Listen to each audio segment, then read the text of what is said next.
or good afternoon. Welcome, everyone. My name is Tracy Schneider. I'm the Economic Development Collaborative's Communications and Marketing Manager, and we are so excited to have you join us today. So before we get into all the fun stuff, we're going to review just a couple of housekeeping items. As this Zoom is held in webinar format, everyone is muted and your cameras are off.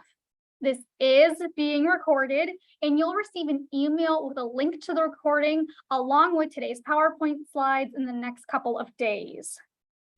Please submit any questions you have using the Q&A button at the bottom of your screen. If you happen to be dialing in by phone today, you can submit your questions via email. That would be if you actually just dialed in and you can't see that chat function, then you are welcome to email your questions to webinar@edcollaborative.com.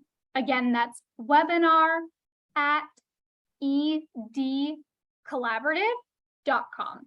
But if you're joining us by computer or by your phone today, you'll be able to use those buttons on the Zoom. If you run into any technical issues today, please put them in the chat. Stephanie Gonzalez, our bilingual marketing assistant, is here to support you. So for our returning and new friends, we want to thank you for joining us. Since 1996, the EDC has been focused on providing a pathway to business growth, economic prosperity, and high quality of life for all. Today, the EDC serves Ventura, Santa Barbara, and Los Angeles County-based businesses, community partners, and civic leaders. Hosting the region's Small Business Development Center, the EDC provides no-cost professional consulting with a team of over 50 business advisors. And as a community-based lender, our loan program has funded over 21 million in requests and has maintained a commitment of reaching underserved communities with 58% of our loans and 64% of our loan capital awarded to minority and women-owned businesses since 2013. At the end of today's webinar, we're going to share information on how you can get signed up for our services. Signing up as a client is always free with the EDC. It takes just a couple of minutes and provides you with lifetime access to all of our no-cost services. Our excellent staff and advisors are ready to help you build the business that you've always wanted. The EDC also offers all of our services and advising in both English and Spanish. So while this webinar is being conducted in English, we work one-on-one with our clients in Spanish as well. So Stephanie on our team is going to share a quick message in Spanish before we get started. Muy buenas tardes todos. Mi nombre es Stephanie González y soy la asistente de Mercadotecnia Bilingüe aquí en el Colaborativo de Desarrollo Económico, Centro de Desarrollo de Pequeñas Empresas. Nuestro Centro de Desarrollo de Pequeñas Empresas ofrece servicios de asesoría sin costo para las personas que están buscando iniciar un negocio o necesitan asesoramiento con su negocio existente. También tenemos un programa de préstamos que ha asesorado a muchas empresas a recibir financiación y apoyo. Tenemos más de 50 asesores que pueden ofrecer asesoramiento en iniciar un negocio, permisos y licencias, planificación estratégica, desarrollar un plan de negocios, acceso al capital y mucho más. Si está interesado en ser cliente o en saber más sobre el programa, llame al 805-409-9159 para empezar. También he incluido el número de teléfono en el chat y un enlace a nuestra guía para iniciar un negocio en el condado de Santa Bárbara en español. Esperamos poder ayudarle a usted y a su empresa a prosperar. Gracias. All right, thank you so much, Stephanie. So I think we are ready to go to the next slide.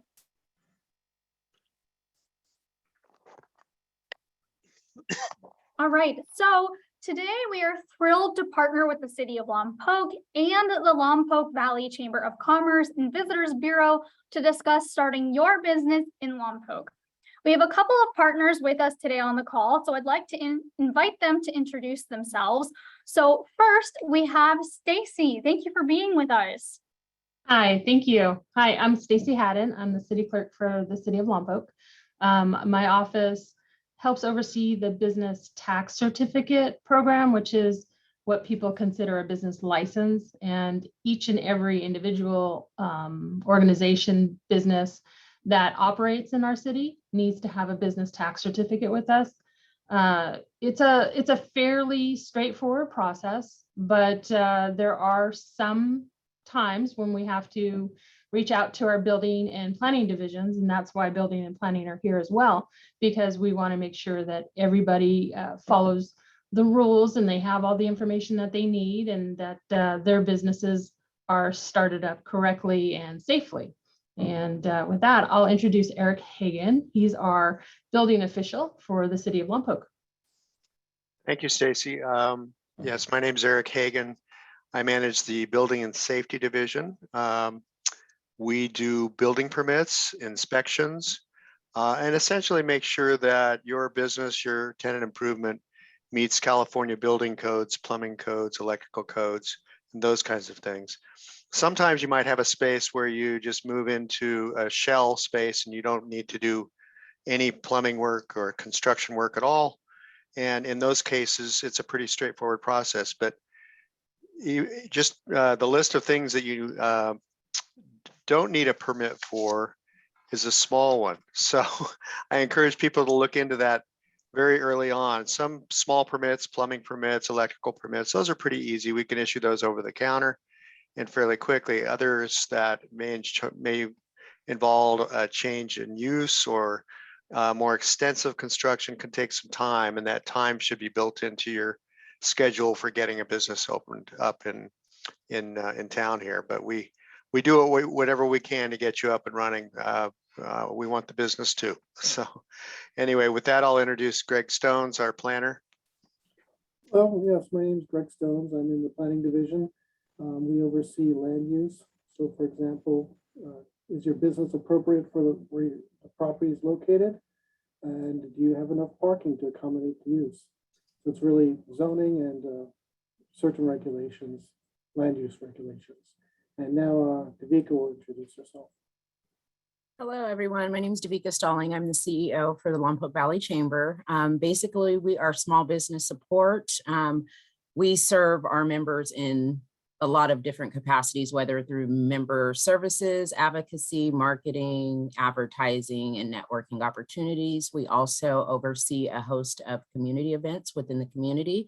And I'm just really excited that you guys decided to join us today. You guys are going to receive some valuable resources. So just really excited to have you all on. Okay, thank you again to our city and chamber partners. Stacy, Eric, Greg, and Devika are all going to remain on this webinar. So if you have any specific questions for them after today's presentation, they will be available during the Q&A portion as well. Those are really great intros, a great way to start getting some information out and get us in the mindset of starting your business. So with that, it's officially time to jump into the presentation. So 3 of our EDC, Small Business Development Center advisors, will be presenting today. We have Sylvia Martini, Bill Bartels, and Erica Bristol. All of these advisors are experts in starting your business. And truly, one of the best parts about them sharing with us today is that if you want to work with them and have one-on-one advising time, you can. So we'll share all the instructions and information you'll need to get started with our services and access their personalized advice at no cost. For now, though, I invite you to enjoy the presentation, and I'll hop back in when we're ready to answer some questions. With that, I think we're ready to go to the next slide, and I will welcome Sylvia. Thank you so much, Tracy, for your kind introduction. So that's me, Sylvia Martini. I'm here for 15 years ago. I came from Germany to beautiful California. And I'm very, very proud to say I'm a business advisor with the EDC SBDC for 11 years. So I have seen many clients who were seeking help to start their business. And when a new client comes to us, they are differently prepared. So some have a wonderful idea, but they don't know how they can begin. They need a mentor, sometimes a sparring partner with whom they like to share their thoughts, enjoy brainstorming, and open up fast. So here we create a safe space for you. Others present a complete business plan.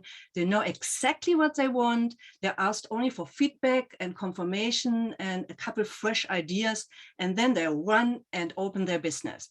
So it doesn't matter what your startup is, if you want more the shy person or the very confident person. For us, it's really fun and rewarding to work with our clients. Next slide, please.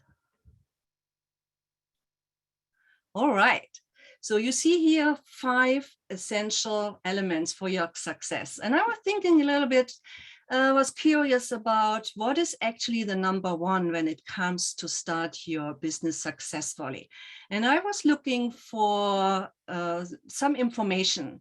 So what factors actually matter the most for startup success? During my research, I found an exciting TED presentation. If you have not heard about TED, it stands for Technology, Entertainment, and Design. And there are people on the stage, they share amazing ideas, subjects with the world.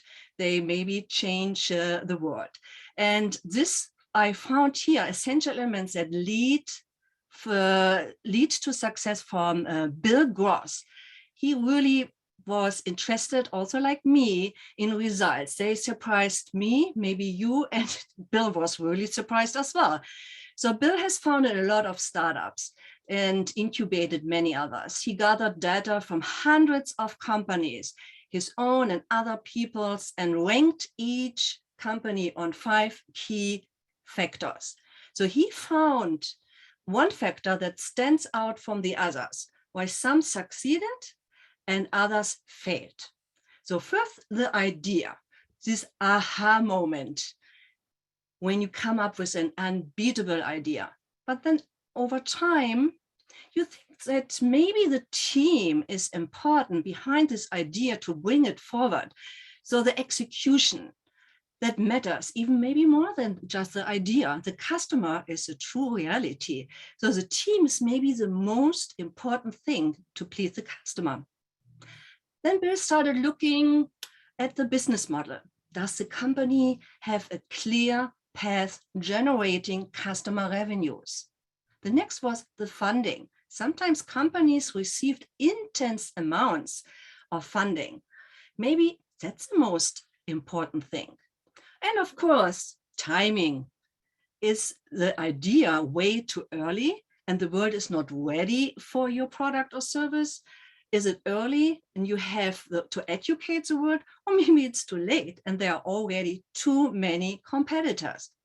So Bill looked for examples of extremely successful companies like Airbnb, Instagram, Uber, YouTube, and LinkedIn, and some failures like Webven, Cosmo, Pets.com, Flus and Friends. Have you heard about them? No, they are no longer here. Bill's resume, the number 1 is, drum roll, timing.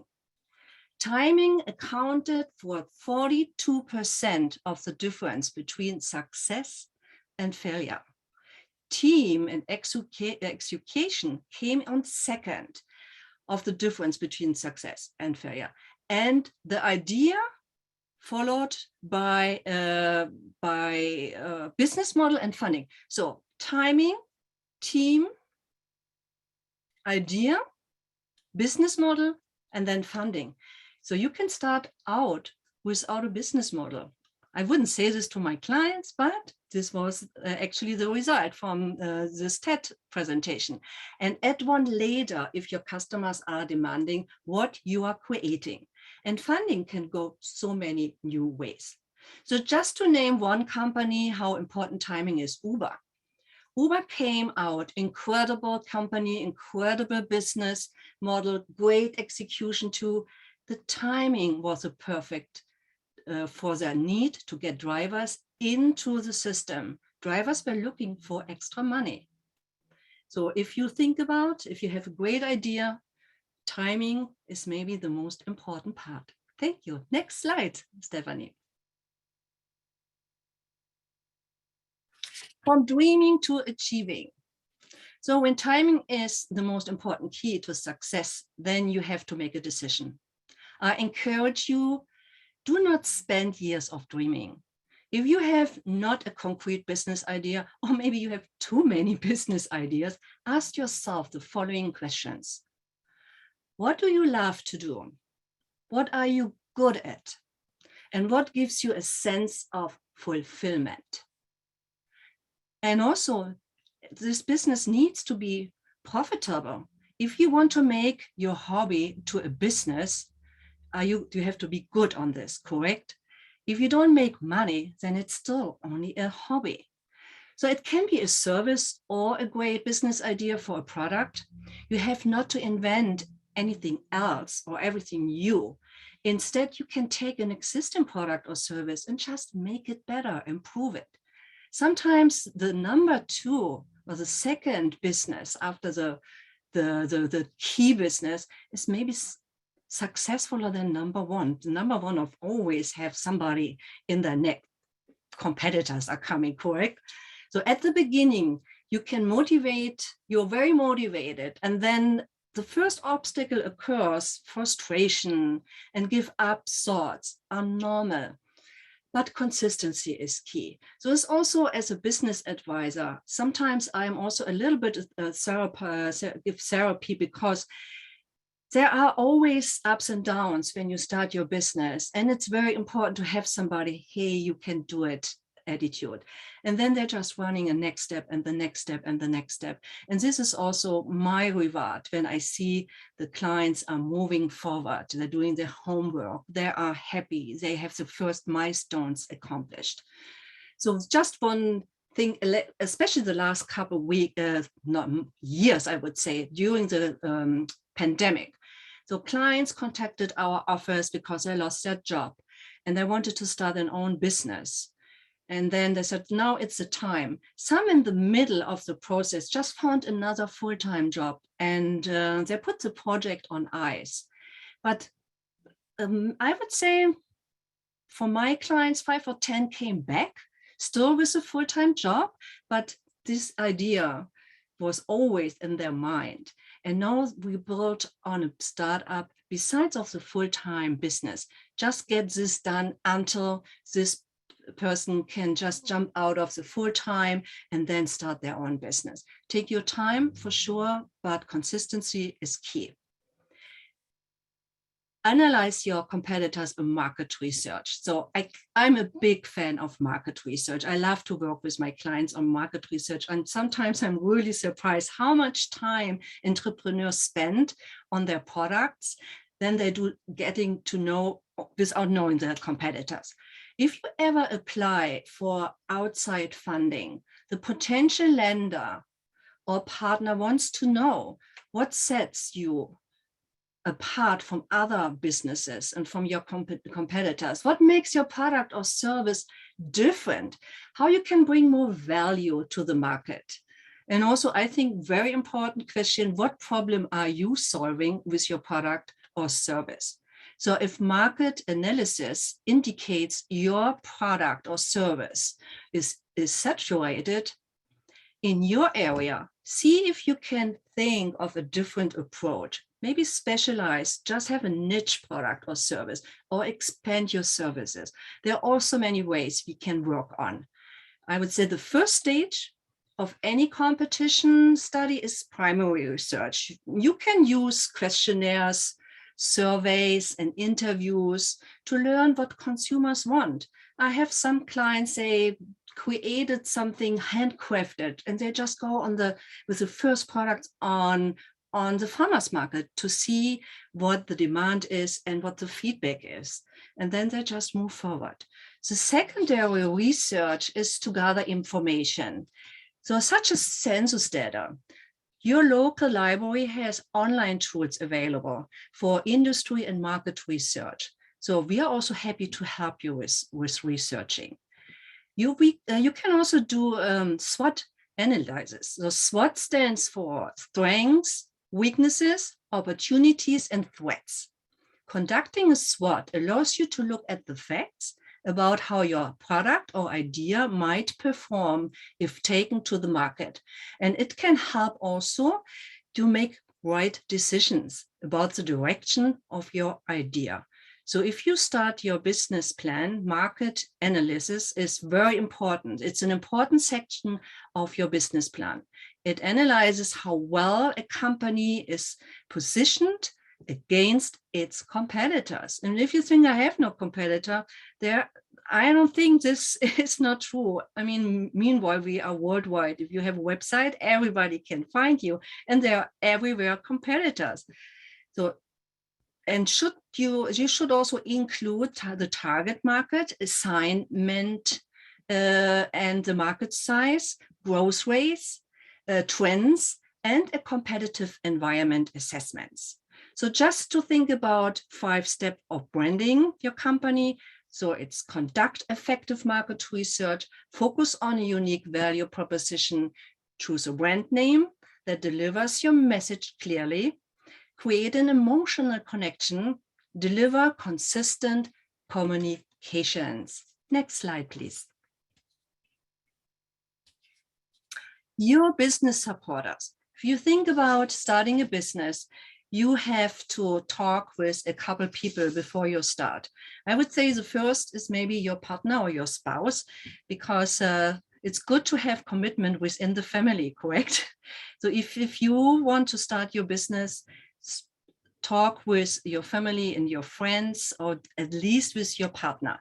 Then I would say a lawyer, an accountant, a banker, and a mentor would be very important. If you work with the EDC SBDC, we have in our team a lawyer, you will meet her, Erica, today. We have an accountant, we have bankers, and we have many mentors with countless experience and expertise. So we provide at least 4 of the 5 you should talk with. Seeking funding. So there are many different ways to fund your business. Some require considerable effort, while others are easier to obtain. 2 categories of funding exist: the internal and the external funding. So internal can be your personal savings. I have many clients that say, hey, for the first 6 months, I'm pretty sure I'm safe. I have enough on my bank account so I can start the business. But when this becomes more successful, I need money to move forward. Your credit cards, funds from friends and family. So if you finance the business with your own funds or with credit cards, you have to pay the debt on the credit cards, and you have lost a chunk of your wealth in the business when it fails. So by allowing your family members or friends to invest in your business, you are risking hard feelings and strained relationships if the company goes under. So business owners who want to minimize these risks may consider external funding. And this can include small business loans, and we have a loan department in our office, small business grants, angel investors, venture capitalists, and of course, crowdfunding. So small businesses may have to use a combination of several sources of capital. So consider how much money is needed, how long it will take before the company can repay it, and how risk tolerant you are. And the business plan or pitch deck, or what should I do? So there are some confusions when it comes to a business plan or a pitch deck. So just to explain a little bit what it means. And just to explain this, let's put it like this. The business plan is your house. The pitch deck is your window that shows the indoor beauty. And the elevator pitch is your LA to the house. I guess you heard about the elevator pitch, is 30 seconds. You need to explain your business just within 30 seconds, which is very hard to do this. So a pitch deck is a presentation that summarizes the business plan, and it gives an overview of your company. And the business plan is a document that defines in detail a company's objectives and how it plans to achieve its goals.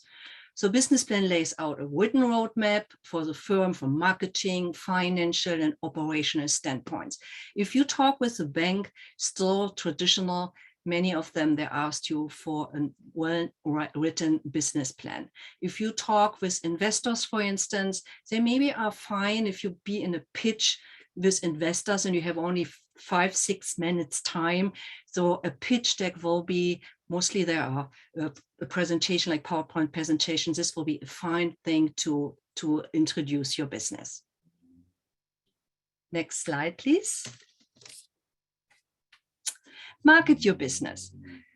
So if you heard about what is the most important part in marketing, word of mouth, followed by the website and social media, of course. So you cannot think about without having a business without social media. But depends on your target group.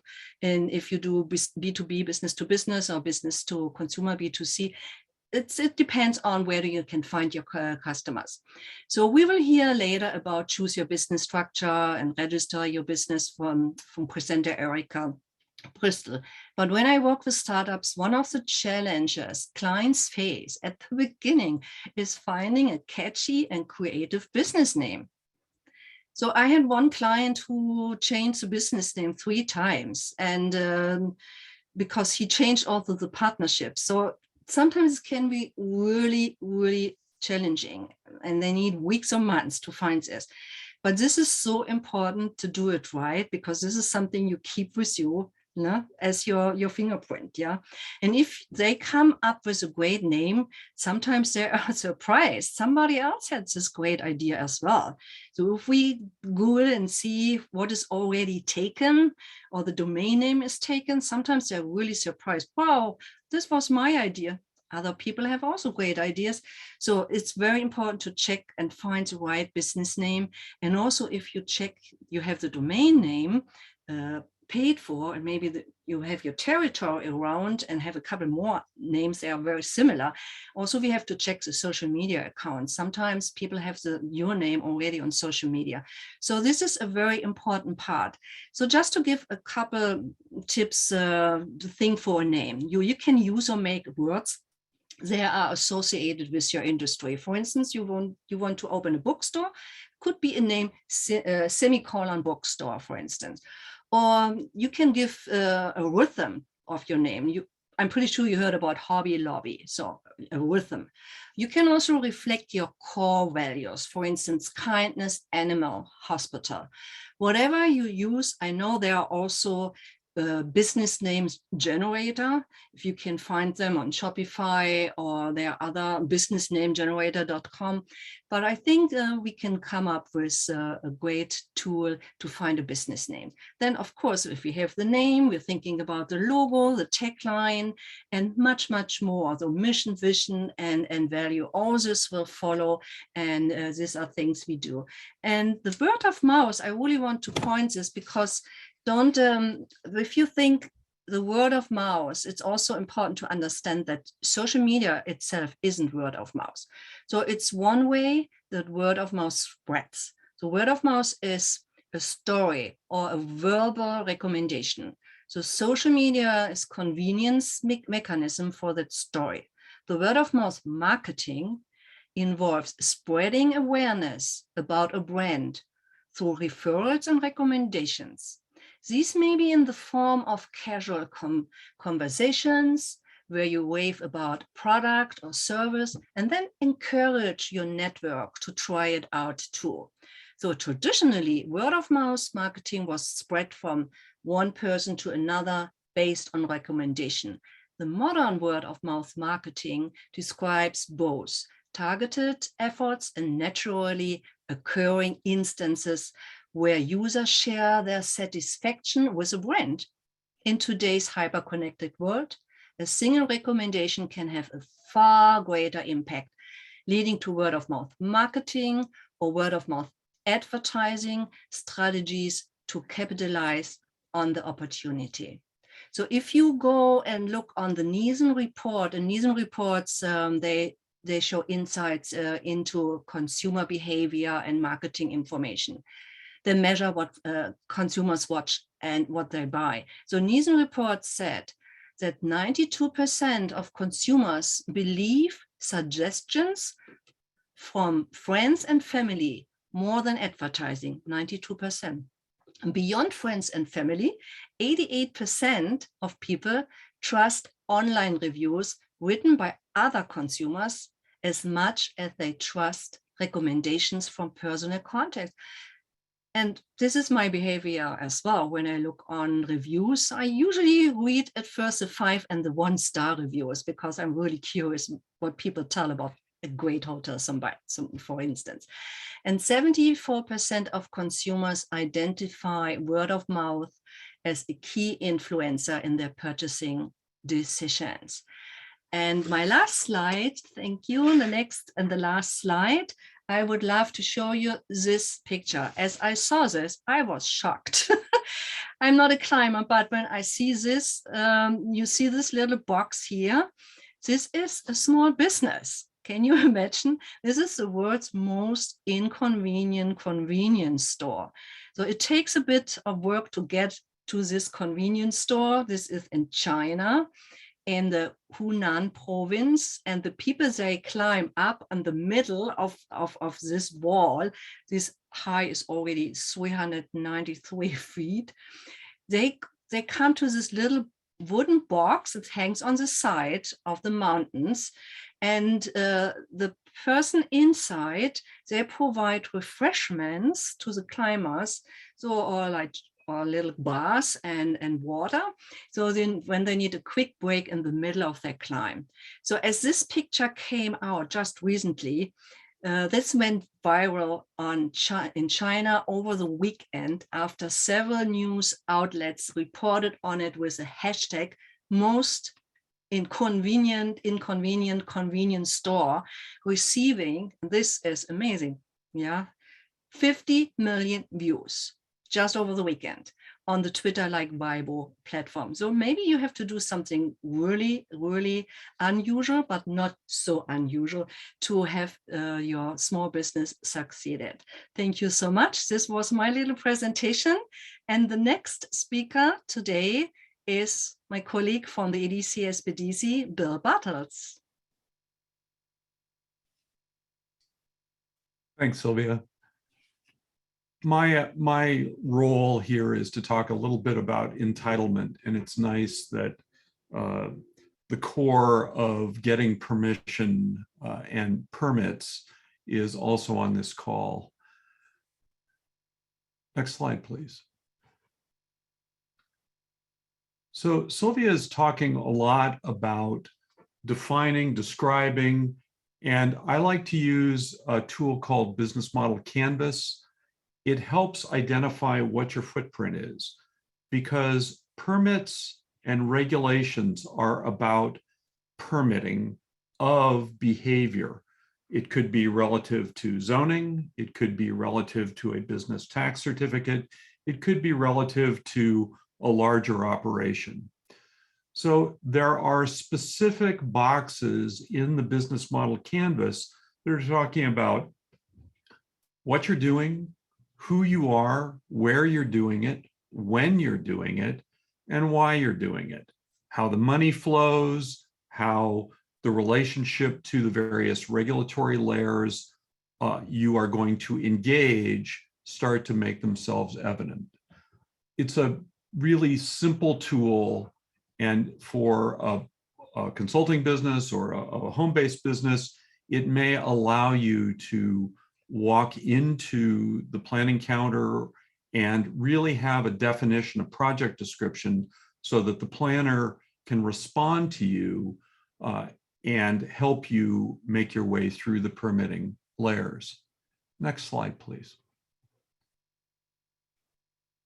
So here are the questions. What is it you're trying to do? How big is it? What's its scope? What's its scale? Are you having people come to you? Is it a parking issue?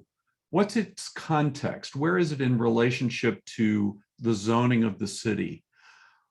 What are the required competencies? What are there additional licensing? Are there professional licenses? Are there requirements of you're going to be doing some manufacturing? Does it require a specialty zoning? Those are all questions that your project description, the who, the what, the where, the when, are going to help demonstrate. And finally, what's the capacity, your capacity and the permissions, the permits, the zoning's capacity to allow and align those behaviors. Next slide, please. So just to think about this, if your plan, your vision is that you're going to grow to a multi-million-dollar international company and you're starting in at your dining room table, the scope, the footprint of your initial startup business is that dining room table. And it really invites a plan of permitting where you are right now. Same with scale. You may want to grow to the size of a multinational corporation. For example, that little company Amgen started in 1,500 square feet. It is now an international corporate structure. It didn't try to permit its international corporate structure when it was in 1,500 square feet. So it's really, really important to keep your eye on where you are, and then as you grow your permitting footprint. Next is context. Context is really the relationship between your business, your operation, your footprint, and the regulatory layers that you're going to bump up and be in relationship with.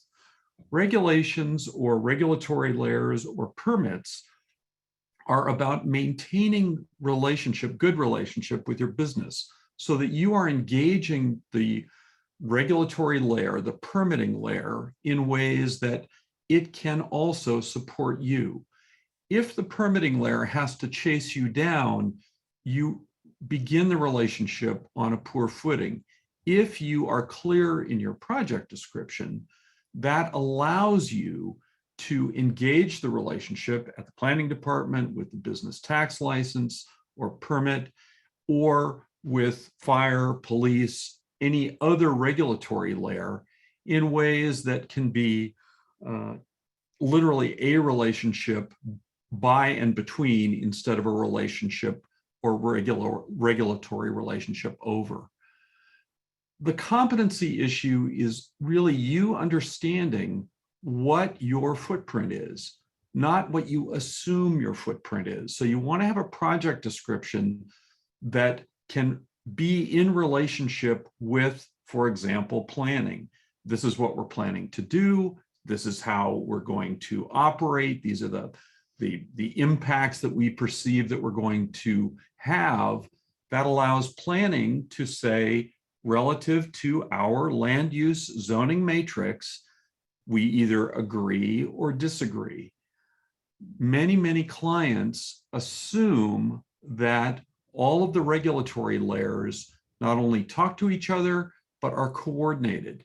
That simply isn't true. You as the business, you as the permittee, need to have a very clear project description which describes your footprint so that you can be in relationship with the various regulatory layers. The planning department is always a place to start. The zoning matrix for the city is always a place to look. There are things that you can do as a home-based business. There are things that you can't do as a home-based business. There are things that you can do in a retail zone. There are things that you can't do in a retail zone. Same with manufacturing, light manufacturing, heavy manufacturing, or some other unique businesses like home-based childcare. So it's critical to describe in affirmative, in positive language, what it is you're doing. That then allows you to look at capacity. The irony of many, many businesses is having customers come to you and parking. You cannot make assumptions about your footprint. You need to describe your footprint in relationship to the assumptions of the regulatory layer. So with planning, as an example, there are parking requirements and circulation requirements for various different kinds of businesses. If you have a really clear project description, then planning can respond to you. Same with tenant improvements. If you have a really clear tenant improvement plan, then building and safety can respond to you, fire can respond to you, public safety generally, police can also respond to you. Next slide, please.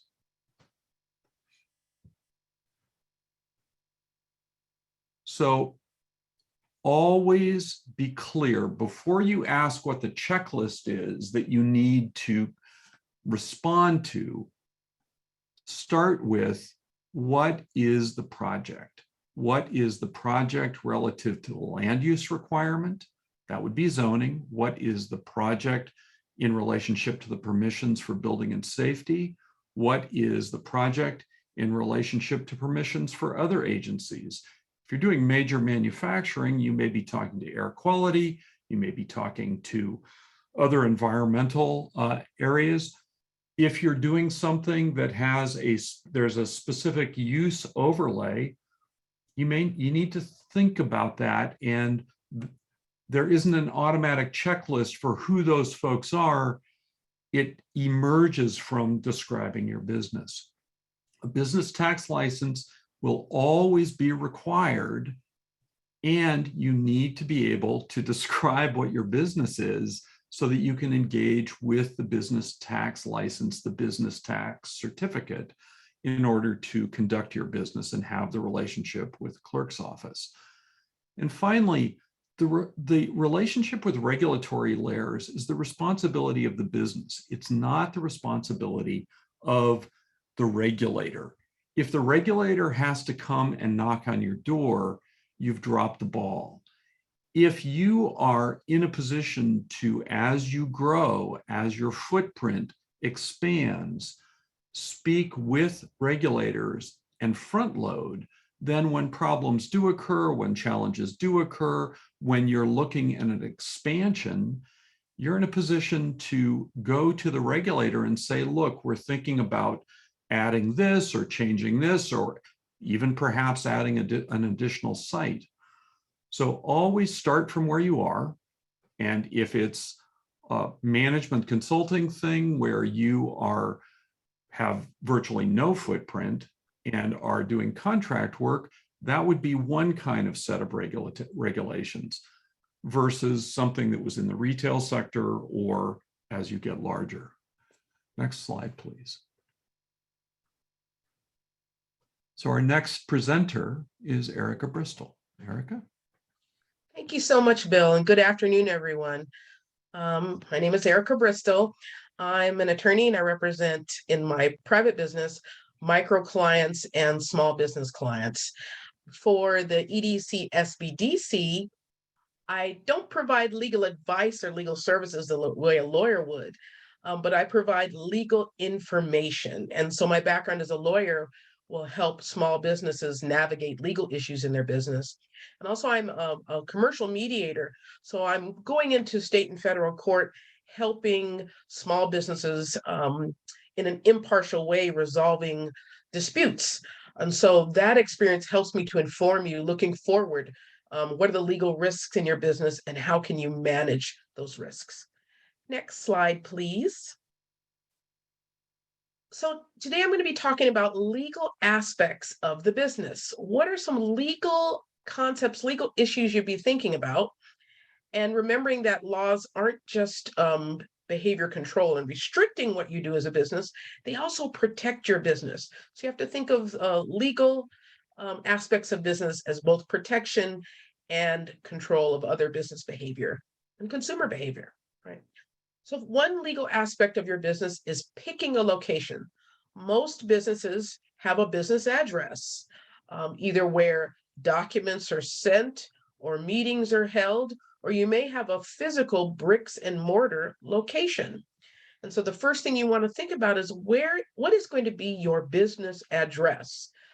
There are various factors for deciding that. Like I said, are you going to have a bricks and mortar location? Is it your operations? If you're doing manufacturing, do you want to be close to the owners?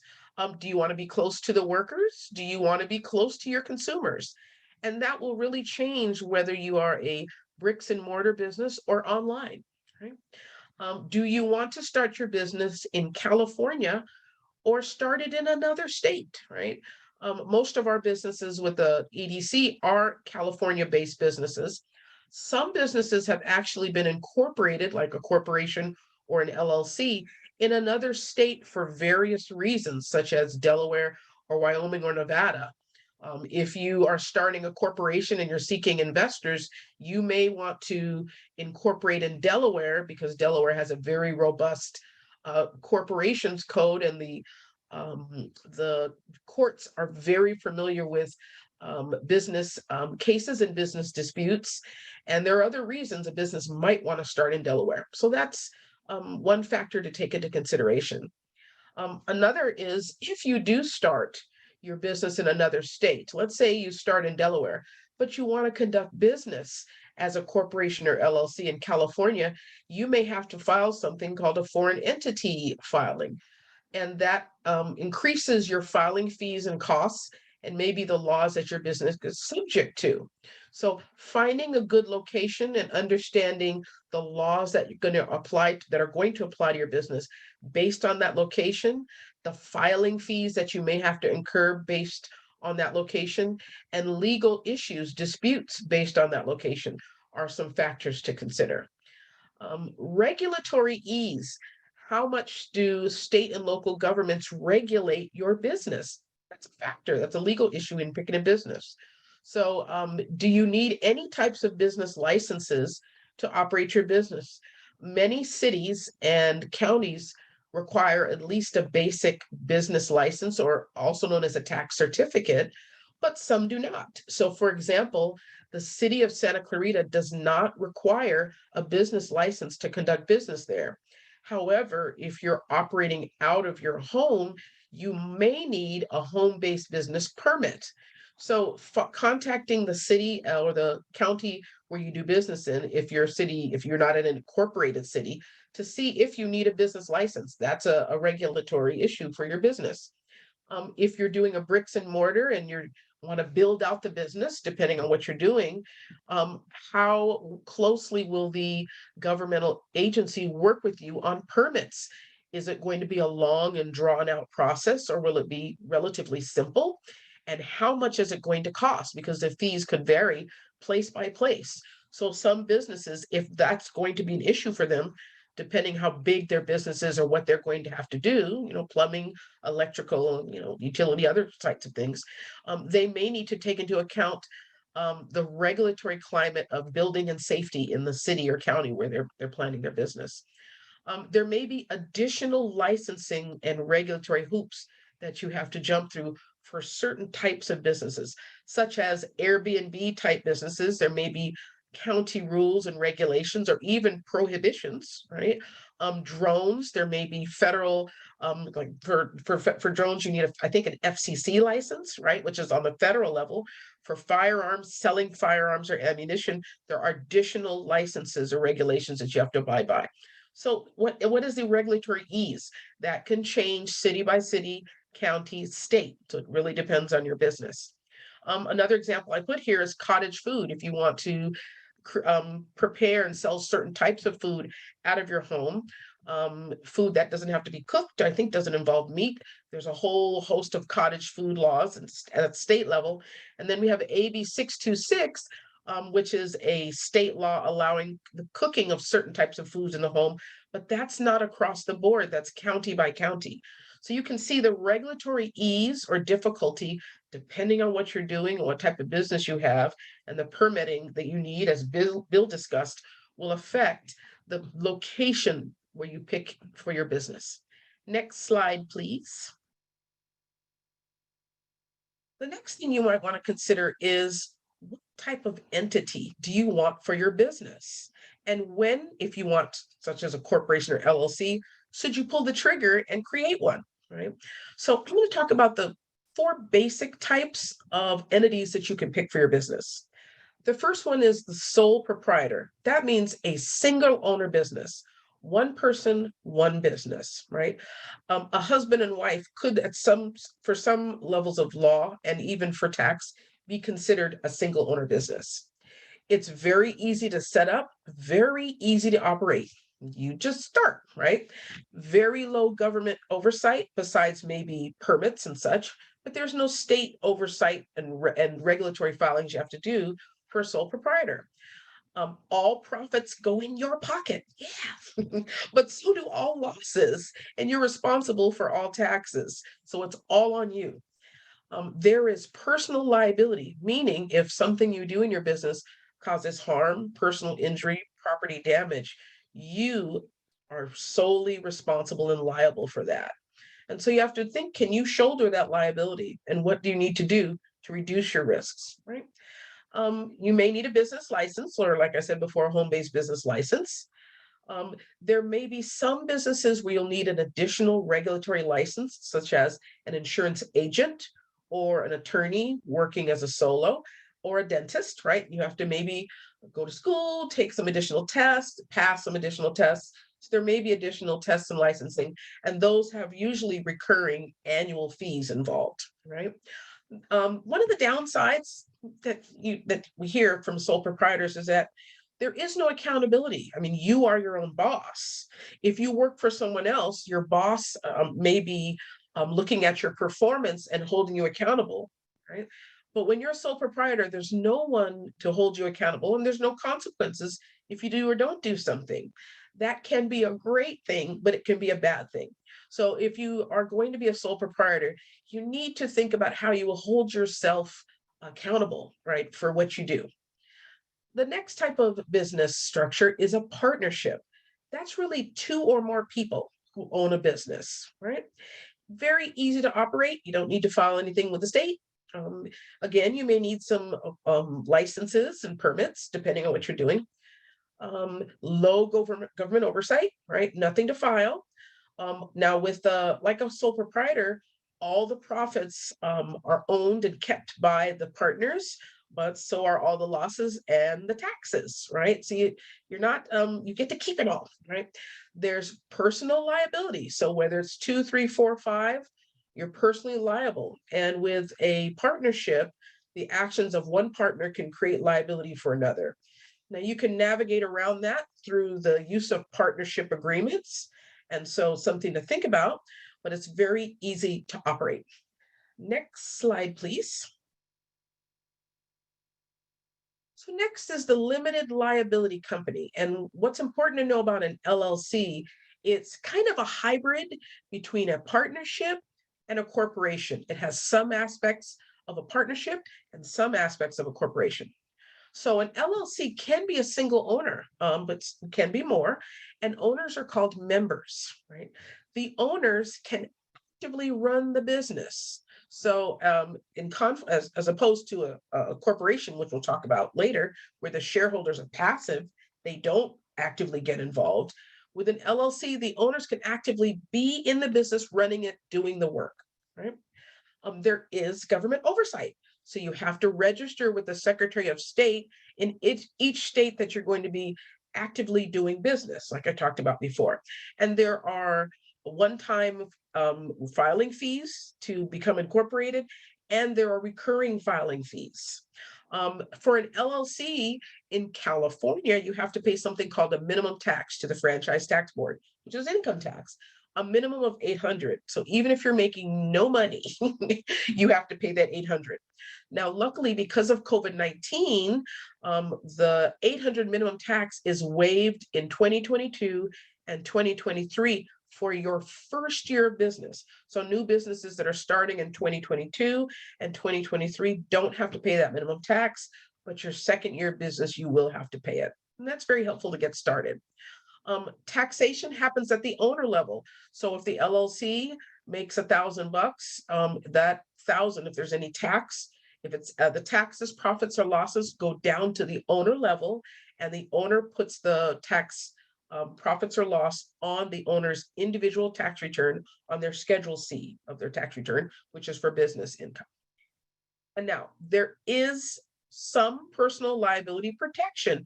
So for the most part, the actions of the LLC are not attributed to the owner. There are some times when if the owner does something that the law would say they're individually liable for, will be liable, but for the most part, generally, the actions of the LLC are not attributed to the owner, so you're personally protected from liability. Your house, your bank account can't be reached, can't be attached if there's a lawsuit, generally, right? Now, finally, it's a corporation. It can be one owner, it could be multiple owners, and the owners are called shareholders. The owners in a corporation don't actively run the business, right? So if you own a share of Nike, you're not in Nike running that business. You're just hoping the value goes up rather than down. So who actively runs a business in a corporation? The board of directors and the officers do. The officers are like an employee role, and they're the main ones actively running and managing the business. So unlike a sole proprietorship and unlike a partnership or an LLC, a corporation must have a board of directors, must have officers, and must have shareholders. They can be the same single person or the same people, but it must have these roles, and each of these roles has very specific duties. Okay? There is government oversight. If in California, you must register with the Secretary of State. Again, there's initial filing fees and recurring fees. And there is an 800 minimum tax. It can be waived in certain circumstances in the year one. It's taxed at the corporation level. So those are called C corporations. The corporation's taxed, and then if the corporation issues a dividend or a distribution to the shareholders, then the shareholders are also taxed. That's called double taxation. So the corporation pays tax, the shareholder pays tax, and that means there's less money in your pocket. One way to get around that is to designate your corporation as an S corporation, and some of you may have heard that. That's a tax designation with the IRS, and that means you're kind of taxed like a partnership. So the tax will be at the owner level rather than double taxation. There is personal liability protection, so the acts of the corporation are not attributed to the shareholders, which is great. There are some corporate formalities that you have to do with a corporation that you don't have to do with other entity types. So typically you will have meetings, at least a meeting of the shareholders annually. The board of directors have meetings. There may be motions which are voting to approve or disapprove certain acts. And then you need to take minutes, which is a record of what happened at the meetings. And it can be very simple, but it has to be done. So that's just an extra layer. And depending how many owners you have and how complicated your bylaws are, which is a document controlling ownership of the entity and the actions of the business, it can be more complicated. But for most small businesses, it's very basic, but it's just another level of things you have to do. If you're creating a nonprofit, that has a whole other set of requirements. And for nonprofits, there aren't really owners. And so if you want to keep profits in your pocket, the nonprofit is not the way to go. But just to know that there's another set of requirements, and nonprofits are also regulated by the California Attorney General in the state of California. Next slide, please. So selection factors, personal liability. Think about your business. If you're running a firecracker sales business, you probably want an entity, right? Because there's lots of risk there, and you don't want your house to be at risk, right? Or your personal bank account to be at risk. So how risky is your business? How legally risky is the business, right? You may decide to create an entity if it's very legally risky. How easy is it to operate? Do you want to do meetings and minutes and have voting and all that? Or do you just want to do everything yourself like a sole proprietor, right? Management and control. Is it just you or one other person that you know and trust? Or do you have multiple people where you need to maybe control their actions and control liability? You may be looking at an entity rather than being a sole proprietorship or partnership. And tax. So I'm not a tax person, but we have people who can give you some information about tax, and you may need to reach out to a CPA. Different entities may have different tax benefits or detriments. So these are the 4 basic factors to help you pick an entity. And then timing. What's the level of liability risk? So if you have high liability right away, do you want an entity right away? Do you have personal assets at risk? If you don't have any assets, you may not be worried about personal liability, because why would somebody sue you if there's nothing, right? Is insurance sufficient to cover the risk, or is it insufficient, right? So some sole proprietors that we have just get a good insurance policy and they're right. until they grow and maybe they get employees and have other risks that they want an entity for. Do you have investors? So usually with investors, most of the time you'll be creating a corporation if you have the typical investor, right? Sometimes investment will be ownership of equity, which is interest in the business. Sometimes it'll be loans, right? So do you have investors? Sometimes you want to have an entity for that, and they expect that. Best use of operating funds. If you're a solo and you're just selling a few small products, do you really need to waste money setting up an LLC or a corporation? Maybe you could use that money for marketing, which would be better spent. And do you need a professional look or feel, or is it needed or desired? Some industries, it may be better to approach a potential client with a corporation or an LLC rather than use a solo as a partner. So it just depends. We try, or I personally try not to push a small business, a solo, into an LLC or corporation unless it's really necessary or desirable, or if there's some other reason, because there's money involved and there's that 800 minimum tax. All right, next slide, please. So picking a business name, that's called a trade name. That's the who is operating the business. So on the state level, if you're doing a corporation or LLC, you file with the Secretary of State and you check and make sure nobody else has that same name. And you look for the equivalent in other states. Sometimes it's the Department of Corporations in other states. On the county level, if you're picking a business name, if you want to use something other than your legal name, you'll need to obtain a fictitious business name, and you get that with the county recorder. I provided this website, Open Corporates. It's a website that aggregates business names across nationwide, might do it internationally, so you can search that way as well. And avoiding unfair competition claims. If you pick a name, a business name or an entity name, that's the same as another entity, and you're doing the same business, you're providing the same good or service, the other entity may be able to stop you, and that's under unfair competition. So this is the who, the name of the who's providing the good or service. Make sure that nobody's has the same name. You should also do a trademark search. Most of our small businesses do not do that. So while a business name or a trade name is who is offering the service, a trademark is the name of the good or service being provided. And with a lot of our small businesses, it's the same. So you should search trademarks, names, logos, slogans of the good or service being provided, such as Nike is a brand of athletic goods, Starbucks is a brand of coffee. Search the trademark. There may be some company that has the same name but is using it for a trademark for the same good or service you're offering. So on the state level, check the California Secretary of State and look for the equivalent database in other states. For the federal, you should look at the U.S. Patent and Trademark Office.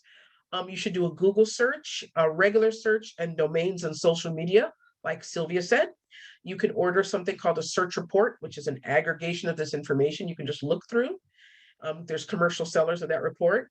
You can register your trademark, meaning put it in a database that a state or federal government maintains, so other businesses can see that you've taken that trademark. And you want to avoid trademark infringement. You want to avoid being legally liable for adopting a trademark that somebody else has previously been using. Okay, next slide. Registering your business. So like I said, if you're creating a corporation or LLC, you must do that with the appropriate state. So in California, it's the Secretary of State. Partnerships, you can register if they want to. It's optional, it's not required. On the county level, like I said, registering your fictitious business name, the county recorder. In the city, you may need a business license if required, and other state and local licenses and permits. So that's how you're registering your business. Next slide. Just a quick list here of best practices for new businesses starting up and things to think about. Conduct a business name and a trademark search. Very often we're tempted to just look for the business name, but there may be a trademark for the same product and service you're offering. So you should do both. And if you need help with that, call the SBDC. I'm happy to give you information on how to do that. Go beyond filing the form. Very often businesses will get advice, we're just just set up an LLC and set up a corporation by going to the Secretary of State and filing the form, and they do nothing else because they're not instructed on anything else about LLCs or corporations. There's so much more than just filing that form. There may be some entity formalities like the corporation doing the minutes and meetings and such, and you may need to do regulatory filings. There's duties of directors and officers. Learn some of those things. I'm here to happily give you that information. And I put here, avoid corporate veil piercing. That just means there's certain activities where a court will look beyond your entity and allow the plaintiffs to get to the owners. So you want to avoid those activities. Create an operating agreement. This is an agreement between the owners and the entity as to how this entity will be run. It's really great to do. For a corporation, that's called bylaws. For an LLC, that's called an LLC operating agreement. For a partnership, it's called a partnership agreement. And these documents manage the relationships between co-owners so that one person isn't off getting a loan for $100,000 that the business now is stuck with. And to make sure that there's voting, it's checks and balances, kind of like the government, to make sure that no one person takes an action that harms the business, or that any action is approved and the other owners know about it, or the board and management knows about it. Obtain the appropriate licenses. You don't want to do business in an unlicensed way. You can be fined and dinged and penalized by the government entity. And also if someone files a lawsuit, they like to say, and they weren't licensed, right? So make sure you get your license. Read contracts. There's so many business owners that just sign like commercial leases and transactional documents, and they don't read them, and maybe because they don't understand. So at the SBDC, I can't give you legal advice on a contract, but we can talk about it. You should at least read it and try to understand it. And if you don't, make sure you consult an attorney, because when you sign it, you're going to be legally bound by it. And a court will not want to hear that I signed it, but I didn't understand what it was, especially if you're saying you're a business, right? Supervise and train your employees. So if you're starting out a business and you're having employees right away, you've got to comply with the employment law, but you also got to train and supervise them. Employees create revenue for your business, but they are the main source of liability for a business. So if you don't know anything about employment law, make sure you get them employment law basics. Consider having an employee handbook, and make sure your employees are trained on legal issues so they don't create liability for the business. And that's it. Thank you so much. Back to you, Tracy. Thank you so much. All right, before we jump into questions, I'm going to take a few minutes to talk about resources in our area. Can we go to the next slide? One resource I'd like to highlight is our digital guide, Starting Your Business in Santa Barbara County. Produced in partnership with SCORE Santa Barbara, this 9-step guide includes the basic information on getting started, and it includes contact information for each city permit and license office. It's available in English and Spanish on our website, and it's a great resource for the county. Next slide.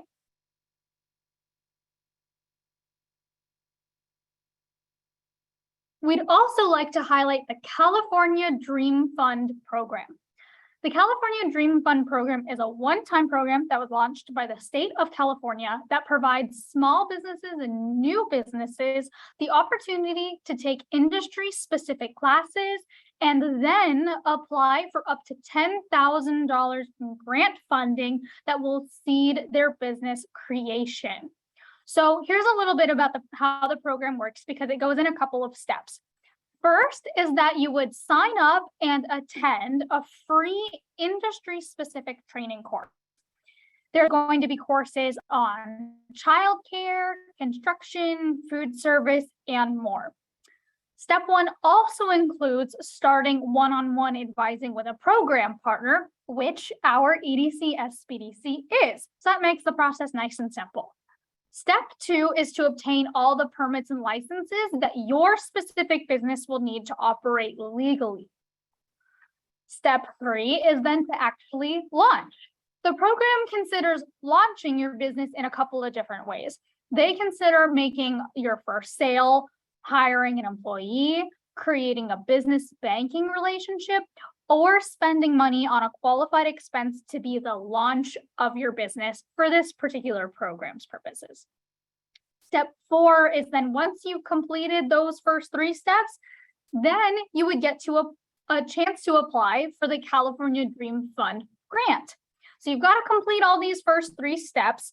And while there is no guarantee that if you complete the first 3 steps that you will get a grant, it's just the opportunity to apply. But you still get free access to this course, all the training that's industry specific, and of course, the one-on-one advising is free. So it's a great opportunity if you just want to learn, and then you get the opportunity to get some grant funding. So you can learn more about the program and view the current classes that they have at the link that's on the screen. We'll put it in the chat. It's also going to be in our follow-up email. It's www.smallbizla.org/dream fund. So we'll make sure that you have access to that as well.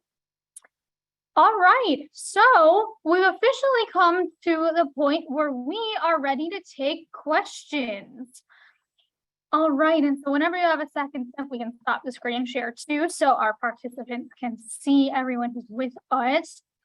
So I don't see any questions currently in the chat or Q&A, but you can use the Q&A button at the bottom of your screen to put in any questions that you have. If this is a great time. We don't have too many folks on the call today, so if you have really specific questions about the business that you want to start, and maybe you were curious to hear more about what permits you might need or where you might locate, now's a great time to take advantage of our expertise in this Zoom room, and you can ask any questions that are on your mind. All right. Okay, let's see. Our first question comes from Lynn. They currently have a business in Santa Barbara, but they want to extend to Lompoc and add some farming. Are there programs in the county or in the city of Lompoc to support farming? They'd also like to bless school children with visits to the farm.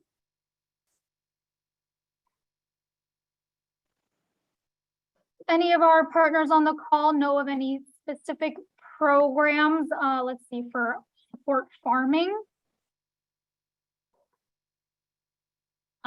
For farming specifically, I don't know if there's anything inside of our city limits because we don't have a whole lot of farming properties that are available or zoned for farming.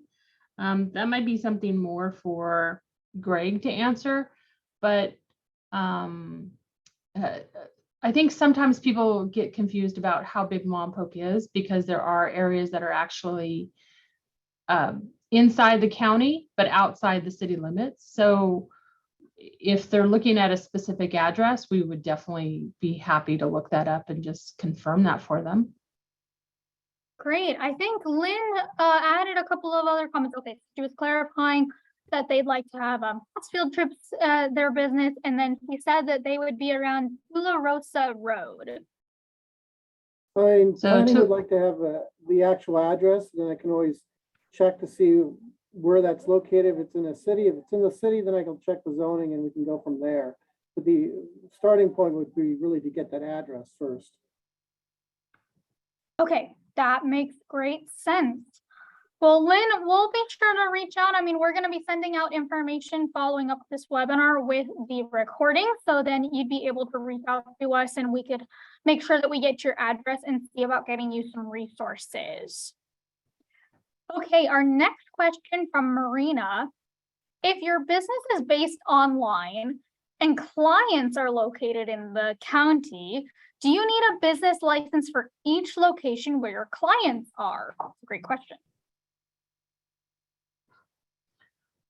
For the city, it would depend really whether or not the business owner is physically coming into our city to do business. So that would be the determination for us. If this business is located outside of our city limits and they produce items that are delivered via the Postal Service or FedEx or some other common carrier, we would not require them to have a business tax certificate with us. We would only require it if they come into our city to actually deliver or do business inside. It's great to know. Tracy, also, and oh, I'm sorry, Stacy. As for other cities inside the county, I would suggest that they actually contact them directly. I don't know if their requirements are much different than ours. And for other places, it depends. I mean, like for the state of California, one of the things it looks at is successive and continuous contacts. So you may see language like that. If your LLC was incorporated in Delaware, but you are engaging in successive and continuous contacts with California consumers or businesses, the state of California might want you to incorporate here. Or if you have successive and continuous contacts with certain cities. So as Stacy said, you may need to look at the city website to see what they require. But I think you should assume if you're constantly going into a city or a county and doing business and earning revenue, that you may need to get licensed there. And you may even need to consider yourself possibly being in that jurisdiction for liability. It's a case by case basis, but if you contact the SBDC, we're happy to help you work that out. Wonderful, thank you. We have another question from Jamie. Jamie says that they're going to open a home-based small business out of their house on Vanderburg. Would they file for permits and licenses with Lompoc, or are there any differences since they live on the base? So if they're on base, they're outside of our city limits, and the base is essentially its own entity. So they would need to contact the base as to what their requirements are for business operations there. But again, if they come into our city, then we would ask them to come and see us so we could help them process the business tax certificate. Wonderful, thank you. Okay, and looks like we have a comment from Pimmy. It says, many thanks to the presenters in the chamber for hosting this webinar. Thank you again to all of our chamber and city partners for being here. We have a question from Sabrina. They have a lot of questions as they want to start a dry ice blasting business. They want to produce all of their own dry ice so they don't have to incur shipping costs. And they are looking to know all that they need to know about zoning, licensing, and permits. Well, Sabrina, it sounds like there's quite a few questions going on here. So it sounds like the best thing would be to reach out to both the EDC SBDC. We can start talking about different things that you might need, as well as if you're going to be located in the city of Lompoc, reaching out to our city partners. Did I cover that correctly? I'm seeing head nods from our presenters, so that sounds good. Yes, I think that's correct. Wonderful. Okay, here comes another question. Okay, from Nathalia, first they say thank you for the insightful meeting. Thank you for being with us, Nathalia. They are looking to be an event consultant in the Central Coast area. They're going to be the only primary worker of the business, and they may hire day-off employees for help. Are PO boxes considered to be a home-based address? Like, is a PO box acceptable, or would you have to physically use your home address? So for us, for the city, we do need to have a physical street address for a business location. We don't typically allow the use of post office boxes. However, if somebody is, sometimes people are concerned about that physical address being posted, and there is the ability for us to use a post office box for their physical address for the certificate, but we still need to have the home address on our files. It doesn't necessarily need to be posted on their certificates, but we do need to have it as their location in our system. And also, as a part of the home occupation permit, we would also want to know where their home is. For LLCs and corporations, you cannot use a PO box for those. You need a physical address, and some people like to use their home address, but it's publicly visible, right, at the Secretary of State website. So there are some companies that allow you to use their physical address. And there are also executive suites that have a low monthly rate if you want to use their office. And there's some other places, but you do need a physical address. You can use a PO box for mailing, but not your main business address. Wonderful. And it looks like Nathalia is also saying that they're going to follow up with the EDC for different counties. And perfect, immediate feedback. Glad that that helped you, Nathalia. Okay, well, we have a couple more minutes. So I think what I'll do, because we don't have any open questions right now, is I'm going to jump in and talk about how folks can get connected to the EDC SBDC. We've got a little bit more time. So if you think of more questions you want to ask while everyone's still here, then go ahead and put it in the Q&A while I'm doing my little intro to how to work with the SBDC here. Steph, if you could share the slides again. Okay, so if you want to work with an EDC, Small Business Development Center advisor, you can sign up with us in a couple of different ways.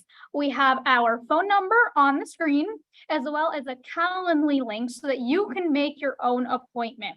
We'll also put the link in the chat as well. So you can call us at 805-409-9159. Learn a little bit more about the process and set up your first appointment via phone. Or you can go to the Calendly link. It's www.calendly.com/EDC-SBDC, where you would be able to view our current openings as well as sign up for your intake appointment in English or Spanish. So whatever you feel more comfortable with, and then we can get you signed up as a client. One of the things I like to mention is that in addition to helping you with permits, understanding maybe what your entity situation should be or how you're going to set up your location, is that our consultants are ready to answer a ton of questions beyond this and help you navigate today's complex business environment. There's a lot that goes into starting up a business, and there's a lot that goes into growing your business. So as an EDC SBDC client, you can access advising in finance, operations, human resources, international trade, business model pivoting, and so much more. And you're also welcome to meet with multiple advisors at our center. So as an example, if you want to meet with Bill to talk through your business model canvas, and you want to chat with Erica on picking your business entity, or if even you want to talk to one of our financial advisors about lending opportunities in our area, you can. We don't limit it to just one particular person or topic. All of this can be accessed by calling our center or using the Calendly link that's in the chat. So all of that information, the recording of today's presentation, and the PowerPoint slides are going to be sent to you directly in a follow-up email. All right, and it looks like we did have one more question come in here. So they were asking, is this for Lompoc or for all of Santa Barbara County? So the EDC SBDC assists businesses in Ventura, Santa Barbara, and Los Angeles counties. So we can definitely help you whether you're just in the city of Lompoc or in the Santa Barbara County. And the guide that we shared just a little bit ago as well also has information for the entire county of Santa Barbara. All right, I'm not seeing any other questions here. I want to take a second to thank all of our folks that were on the call today.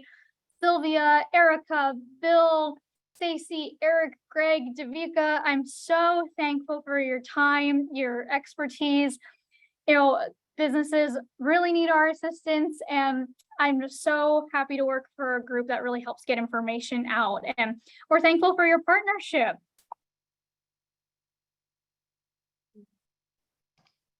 Thank you so much for having us.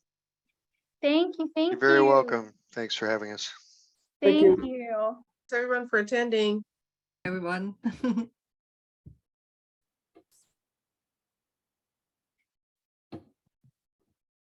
All right. It looks like we did have one final question, just while we're here, from Betsy, asking, would we also give advice for individuals setting up rentals inside their homes? That is a good question. Sylvia, Bill, Erica, do you know if we've helped folks with setting up rentals? Like as an Airbnb or a commercial rental property? Yes. Wonderful. Yes, absolutely. Betsy, be sure to reach out to us. We've got that Calendly link in the chat and our phone number on the screen. All right, well, we're going to hang out here just for another second so that if folks need to grab that link or phone number, they can. But thank you again to everyone who presented and everyone who was on the call. Wishing you a great rest of your day, and thank you for being with us. Take care. Thanks again. Bye. Yes, Bye. thank you, everyone. Thank you, Tracy and Stephanie. Thank you. Bye, everyone. Bye.